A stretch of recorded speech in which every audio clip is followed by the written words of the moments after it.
My name is Connolly. I'm a political correspondent here in Newsweek's Washington, D.C. bureau. I cover the White House and Capitol Hill. I've been at Newsweek for around about 2 years. I started as an intern in New York and got quickly shuttled to the Election Project, which is a special behind-the-scenes book that we produce at the end of each presidential cycle. Working at a place like Newsweek, your day-to-day life is a little bit of a split personality. Writing for a website and writing for a magazine, they are two different styles. When I'm writing for the blog, I know that most of the people that read the gaggle are pretty politically savvy. They know what's going on in the world of politics, and they come to us for a take on that world of politics. They don't come to the gaggle to read 7,000 words about healthcare reform. They come to the gaggle because they want to know what happened that day. When it comes to the magazine, that often involves a lot more detailed explanations, longer pieces. You can use a lot of shorthand when you're writing online that you can't use when you're writing for a magazine. You have the beauty of links. If you want to refer to something, you can just link somebody out.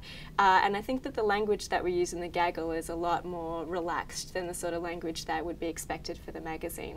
I covered the McCain campaign for a particular project for the magazine, which is this behind-the-scenes special issue of the magazine that gets released a couple of days, well, probably 2 days after the election results are announced. So all of my reporting was embargoed until that point. Nothing I learned from my sources on the campaign was told to anybody at Newsweek. None of it was able to make it into the public sphere until the end of the project. We were working on one story for 15 months, and so that was a really unique and a really privileged position to be in as a journalist. It's an incredibly complex and diverse and dynamic political environment in this country, and the only way you can really get a handle on that is to go out there and to see it firsthand yourself. It's very easy to sit in DC and be an armchair analyst. For my particular project, it wasn't difficult to be objective. The two questions that kept going through my mind over and over are, is this fair and is this accurate?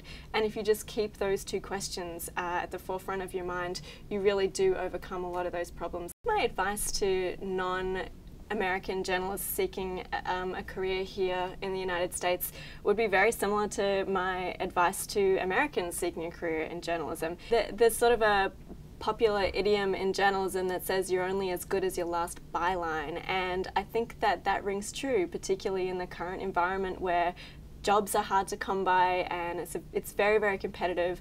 You need to make sure that you're reporting as often as you can, you're reporting on as many topics as you can, and that your name is out there and people know who you are.